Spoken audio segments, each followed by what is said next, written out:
Stereo 98.1, le damos la cordial bienvenida a nuestro espacio en el medio, espacio de opinión que llega a ustedes con el apoyo de Hernán Marín Méndez en la dirección general, Moisés Oropesa en el control del sonido, Milagros Rodríguez Gallat en producción, Tomás Rodríguez Márquez en la asistencia de producción y quien les habla, Azalea Liscano Enríquez. Estamos con ustedes gracias a nuestros patrocinantes. Mica Oriente, líderes absolutos en sistemas de aire acondicionado. Pinta Verde, primer taller ecológico de Margarita. Unimed, salud para la vida. Y la alcaldía del municipio Maneiro, les damos las buenas tardes. Tengo en línea a la doctora Laura Lousa, abogado, profesora de la Universidad Central de Venezuela y fundadora y directora de la ONG Acceso a la Justicia. ¿Cómo estás, Laura? ¿Cómo te encuentras? Hola, buenos días, Azalea. Gracias por la invitación. Sí, nos gustaría que bajo tu óptica, dado a la proyección tan maravillosa que nos ofrece tu página Acceso a la Justicia en el análisis profundo de temas de orden jurídico, que nos hagas una especie de balance sobre la constituyente, los pros, los contra, porque los venezolanos estamos aguerridos en la defensa del artículo 350 y del 333 de defender la Constitución, pero tampoco no es malo saber las variables que corresponden a la Asamblea Nacional Constituyente. Bienvenida. Muchas gracias. Bueno, primero que todo, si nos pueden seguir en nuestras redes, @acceso a justicia en Twitter, acceso a justicia en Facebook, acceso a la justicia en Instagram y acceso a la justicia.org es nuestra página web. Allí se puede ver una infografía sobre precisamente la constituyente. Realmente la infografía se llama el fraude de la Asamblea o de la Constituyente. Te cuento, Azalea, básicamente consideramos que es un fraude por una cuestión muy básica, que es que cuando tú vas a convocar a una constituyente, que básicamente lo que busca es cambiar la Constitución y cambiar la forma de Estado y de vida de un país, incluso el modelo económico y el modelo social y obviamente el marco jurídico, pues tienes que preguntarle a la gente de ese país si quiere hacerlo o no. ¿Por qué? Porque la Constitución es un pacto social. Nosotros podemos decir, bueno, pero a mí qué me importa, al final del día eso es un poco de normas jurídicas que a mí no me afectan, pero desgraciadamente eso no es así, porque la Constitución es como el marco de lo que rige nuestra vida. Entonces, si ese marco no garantiza tus derechos y además, por ejemplo, le da poder a un solo órgano del Estado, o solo al presidente, o solo a la Asamblea, o solo al Tribunal Supremo, y se lo quita a otro, y a ti como ciudadano no te da derechos, si eso se pone por escrito, imagínate si no está por escrito y lo que está pasando es grave, imagínate si eso llega a estar por escrito, qué va a pasar y cómo van a ser las cosas. Entonces, la idea es preguntarle a la gente. Además, si lo que van a hacer no es malo, porque no le preguntas a la gente, mira, ¿quieres o no que cambiemos la Constitución actual? O sea, lo primero que llama la atención es por qué no se lo estás preguntando a la gente. Entonces, no va a haber esa pregunta. Ya está claro, ha habido 2 sentencias del Tribunal Supremo, unas de ayer donde se ratifica lo que dijo otra de hace 2 semanas. Esta de ayer fue algo que solicitó la fiscal y simplemente pues no va a haber pregunta al pueblo, ¿usted quiere o no quiere la constituyente? Que fue lo que hizo en cambio Chávez en el año 99. Entonces, esa es la primera cuestión. ¿Y por qué entonces decimos que es un fraude? Porque la Constitución dice que hay que preguntarle al pueblo. El presidente no te puede imponer el cambiar tu pacto social. ¿Entiendes? Entonces, eso está mal. Luego, el otro problema es cómo se va a elegir a las personas que van a ser constituyentes. O sea, estas personas que van a redactar esa Constitución. Entonces, ¿cómo se van a elegir? Bueno, hay 2 modalidades, territorialmente o por sector. Entonces, por territorio, dependiendo de dónde tú vivas, tú vas a votar. Siempre vas a poder votar independientemente de dónde vivas. La diferencia está en cuánto vale tu voto. Entonces, si tú eres de Caracas, tu voto probablemente va a valer 10 veces menos que el voto o probablemente no, pues es así, que Amazonas. Entonces, ya ahí ves que hay algo que no está bien, porque la Constitución prevé, y en toda democracia se prevé, que cada elector tiene derecho a un voto, y su voto es igual independientemente de dónde provenga el elector. Entonces, que tú le des más valor al de Amazonas que al de Caracas, no tiene sentido. Y además siempre deberían de tener más representación el sitio donde hay más personas. Aquí es al revés. Si usted tiene más gente, usted va a tener menos representantes en esa constituyente. O sea, Caracas ¿Por qué se establece de esa manera tan arbitraria, Laura? Mira, por ahí hay un artículo en ProDaVinci, te confieso que ahorita no recuerdo quién lo escribió, pero lo demuestra de una manera muy clara. Si tú agarras la base de lo que fue la elección parlamentaria de finales de 2015, allí, ¿qué ocurrió? Que básicamente el gobierno y el PSUV en particular tuvo un 20% del país que votó por él.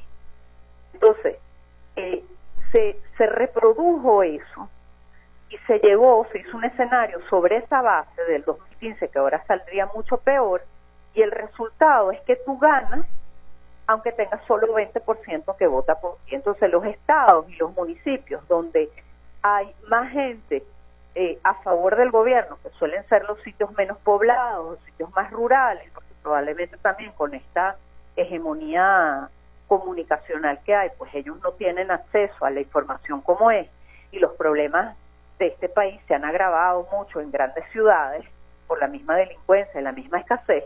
Entonces a lo mejor son menos sensibles a eso, pues entonces allí hay más apoyo al gobierno, y entonces allí se te da tu voto vale más. Eso es todo. Entonces es un esquema hecho para que un grupo absolutamente minoritario, porque no estamos hablando de una minoría de un 30, de un 40, estamos hablando de un grupo absolutamente minoritario, pues resulte vencedor. Pero ahí está el otro tema, que es que igual tú vas a votar aquí es una elección que no es una elección, porque tú no vas a votar por dos opciones. La constituyente es un solo proyecto político, que es el proyecto político del gobierno, del PSUV, el Plan de la Patria.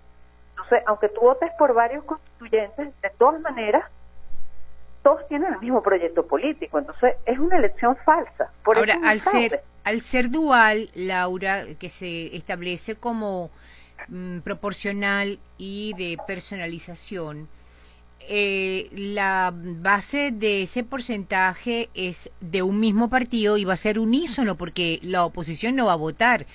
¿Qué pasa entonces con la otra parte del país que está siendo objeto de cuestionamientos al método, a la selección de los candidatos? ¿Cómo se va a manejar esa otra parte que representamos el 85% de los venezolanos? No, bueno, simplemente como precisamente, ¿por qué la idea es abstenerse? Porque tú no tienes opción de decir sí o no a la constituyente. Tú tienes, al momento que vas a votar, estás diciendo sí y estás votando por una sola opción. Entonces, simplemente por eso es que la posición de la oposición es no ir a votar, y las ONG también lo hemos dicho.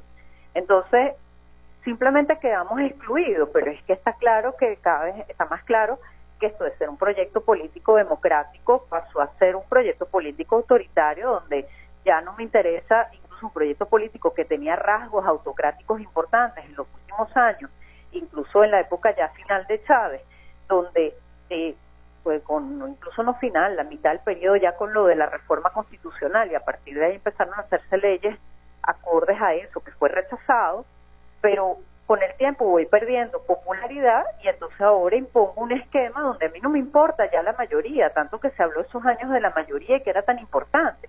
Ya no me importa y lo dijo ayer el presidente de la República, no dijo que incluso sin votos nosotros con las armas estaremos en el poder. Que no sé para qué lo dijo, si va a ser la constituyente y va a tener ahí unos votos, en principio, que de todas maneras no representan, quién sabe qué porcentaje del país, pero como es un solo proyecto, probablemente pues va a ganar, porque allí no hay mucho que hacer, ¿no? Ahora fíjate una cosa, cuando se haga la elección, si ha de realizarse, si el presidente no la retira, pues el 30 de julio se hará esta elección una vez que se establezcan los resultados. ¿Cuál es la operatividad de este proceso constituyente, entendiendo desde el punto de vista del número de 540 constituyentes, 372 electos mediante sistema territorial por municipio y 168 constituyentes bajo la modalidad sectorizada? Una vez que esté tomado todo este foro de personas, ¿cómo se va a trabajar la legislación desde ese momento en adelante? Sí, Fíjate, hay una cosa importante. Hablaste también de la votación sectorial, que no aclaré cómo era. Básicamente ahí lo primero importante es que no todos pueden votar sectorialmente. Hay 5 millones de personas aproximadamente del país que están, de 20 millones de electores, que están excluidos. La razón no se conoce. Simplemente eso es lo que dan los números. Cuando uno saca la proporción, eso te resulta. Y si uno se mete en el centro, en el sistema del CNE, que tú puedes meter tu cédula, te va a aparecer por qué territorio votas y en qué sector. Pero hay gente que no le aparece sector, o sea, que tiene un voto y otras personas tienen 2 votos. O sea, ya por ahí ves la injusticia y el fraude de esto, ¿no?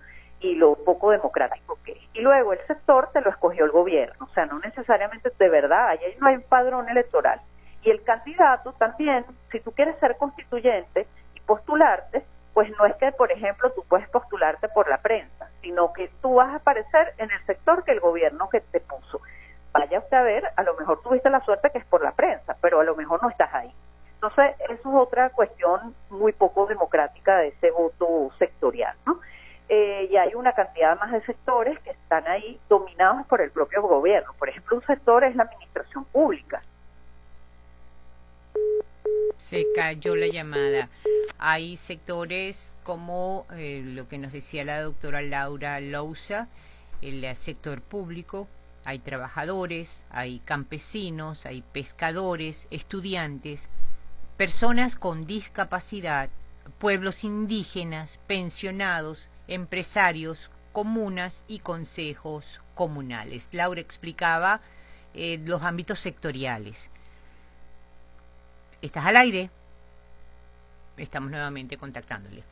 El método de esta selección sectorial es una elección por áreas establecidas según el presidente de la República, que es otra de las condicionantes que se le ha hecho el señalamiento de que es fraudulento, porque según lo que nos explicaba la doctora Lousa, es que no van a aparecer sino 5 millones de personas identificadas con estos sectores, que son los que van a tener la prelación de escoger a los candidatos identificados en cada una de estas áreas. Les repito, serían los ámbitos sectoriales como los trabajadores, campesinos, pescadores, estudiantes, personas con discapacidad, pueblos indígenas, pensionados, empresarios, comunas y consejos comunales. Luego que se desconoce cómo se va a llevar a cabo la constitución de la data de estos sectores y la participación solamente de 5 millones de ciudadanos, ¿qué debe hacerse en este caso?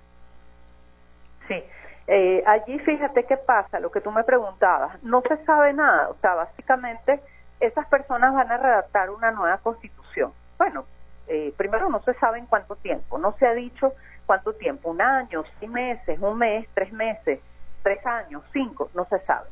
Pero lo más grave ahí, además de eso que es grave, es que esas personas tienen un poder absoluto, es decir, ellos van a gobernar nuestro país. A partir de ese momento ellos pueden destituir a todos los alcaldes, ellos pueden destituir al presidente de la República, ellos pueden destituir a la Asamblea. ¿Por qué? Porque ellos tienen un poder por encima de los poder constituidos. Eso lo ha dicho claramente el presidente de la República y otros voceros del gobierno. Van a tener poder por encima, ellos pueden además dictar cualquier norma que no sea la propia Constitución, por encima de nuestra Constitución, sin que esté aprobada por el pueblo, esa norma, y decir cualquier cosa. Y a mañana se acabaron las gobernaciones en Venezuela. Mañana ya no tenemos, por ejemplo, estados, sino comunas. Mañana no tenemos más municipios, sino comunas. O sea, cualquier cosa. Entonces, es un cheque en blanco, pero absoluto. Mucho más en blanco del que ya tiene el presidente de la República con el estado de excepción, porque por lo menos está el marco de la Constitución. Entonces, allí vemos que es una situación bien peligrosa porque pues cualquier persona puede ser detenida o cualquier cosa por cualquier actividad que haga.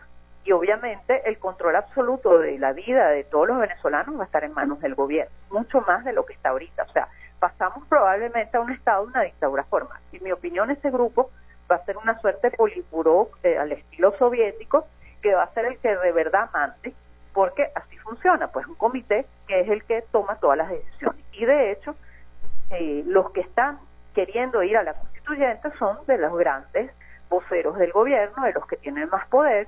O sea, no es el que en realidad, o sea, son los que van a mandar en realidad. Y eso es lo que está planteado. Bueno, indudablemente que es un contrasentido de lo que ha sido nuestro proyecto social en la Constitución de Venezuela. Pero fíjate tú que de repente pudiera ser que amaneciendo los primeros 15 días del mes de agosto, estos grupos paraestatales o los paramilitares o las comunas o las milicias quieran actuar de la manera en que ayer se hicieron presentes las Guardias Nacional sin ningún tipo de antesala, ninguna correspondencia, a entregar unas cajas que la gente sospecha pues que pudiera ser hasta armas, presuntamente. Pudiera ser que estos grupos, como comentaba, lleguen de improviso y pretendan desalojar la Asamblea Nacional porque ya se sienten que ellos representan el ámbito de la Asamblea Nacional Constituyente. ¿Qué argumento legal tenemos para debatir este tipo de acciones? Bueno, lo que pasa es que ya en Venezuela no estamos en un Estado de Derecho. El argumento legal es que simplemente si usted tiene antecedentes penales, usted no puede estar en ningún cargo público y al final del día esos son cargos públicos. Y si además usted no, esa decisión de usted no fue elegido por la mayoría, usted no puede estar en ese cargo público. O sea, argumentos legales hay un montón.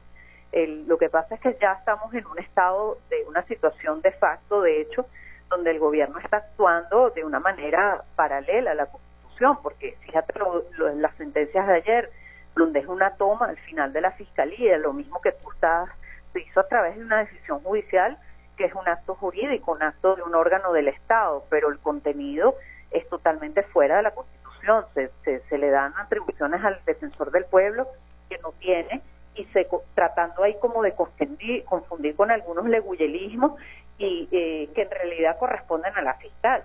Igual pasa con esto de que se dice que ahora el vicefiscal no es tal, porque entonces como la Asamblea está en desacato y ella fue la que aprobó el nombramiento que a su vez hizo la fiscal, entonces es el TCJ al que le corresponde decir quién es el vicefiscal, y al final es eso, poner ahí un vicefiscal que le dé entrada al defensor del pueblo para que haga las investigaciones y para que no se investigue la corrupción que hay y todo lo que se está planteando que va a salir a la luz, porque ese es el tema, ¿no? Y todas las barbaridades que estamos viviendo a nivel de narcotráfico y todas estas situaciones tan graves porque por eso estamos en esa corrupción nos ha llevado a la pobreza en que estamos todos los venezolanos, y en particular eso se ve reflejado en nuestra moneda que no vale nada.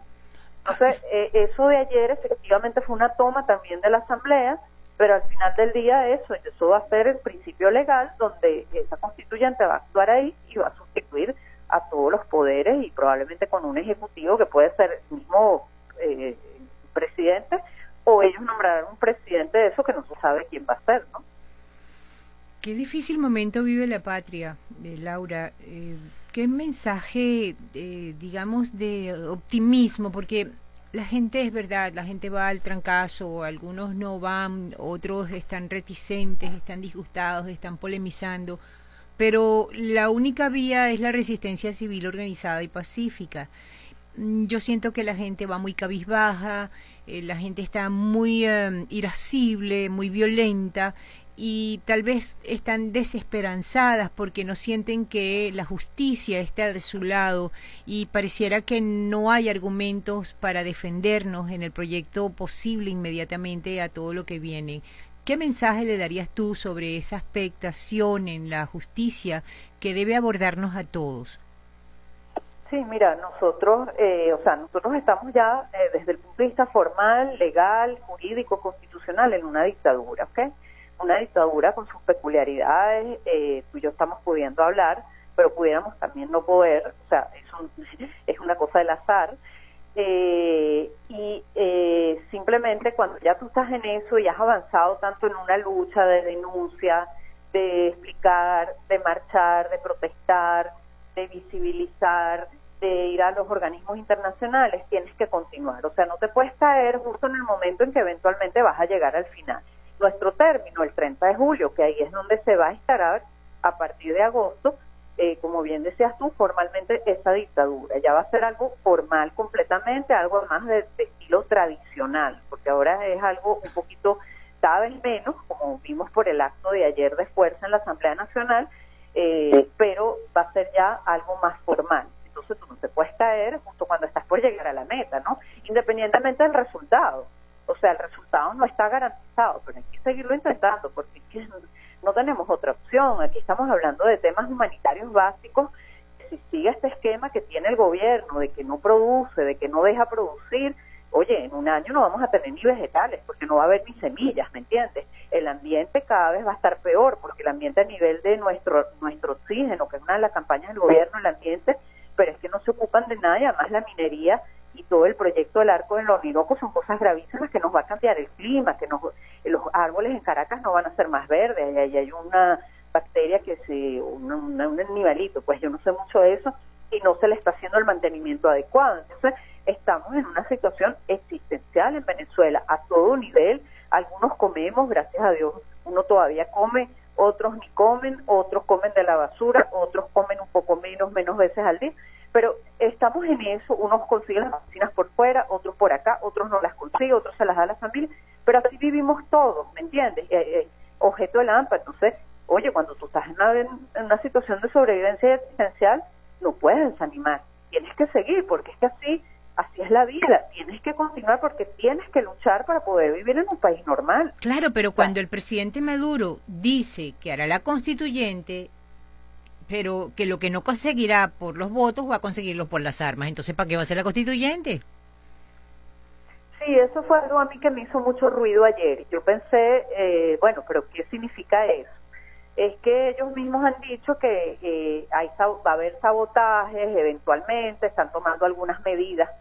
Yo no sé si, yo ayer pensé, te juro, con lo que pasó anoche, de la toma de la asamblea, que ellos no iban a hacer la constituyente, porque la constituyente, ¿para qué es en realidad?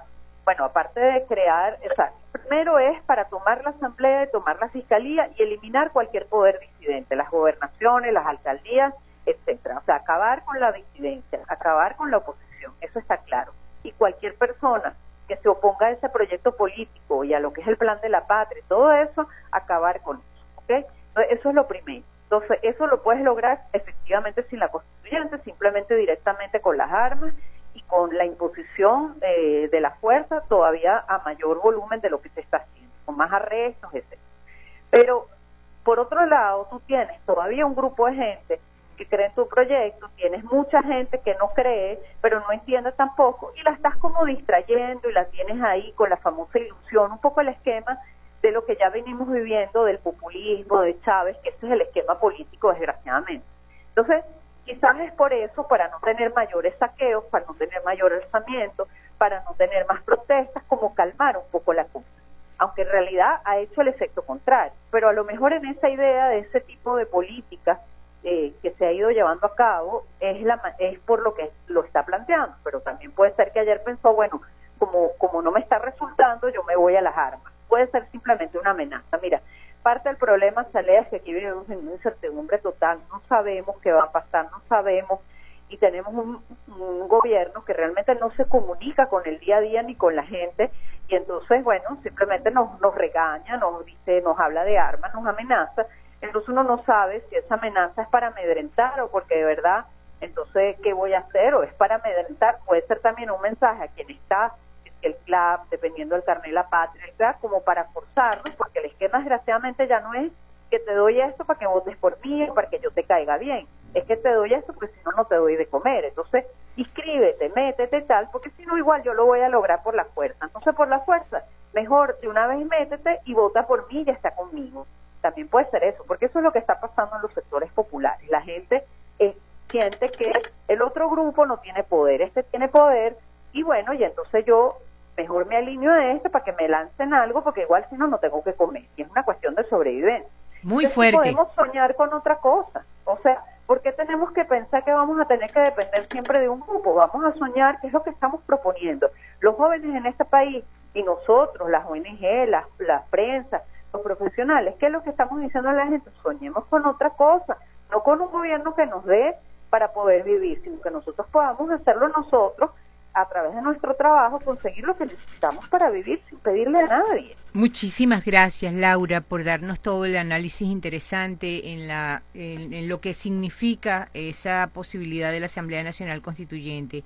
La recomendación clave es contactar a la página Acceso a la Justicia y te agradecemos muchísimo a través de @acceso a justicia para mayor información. Que tengan ustedes muy buen día y a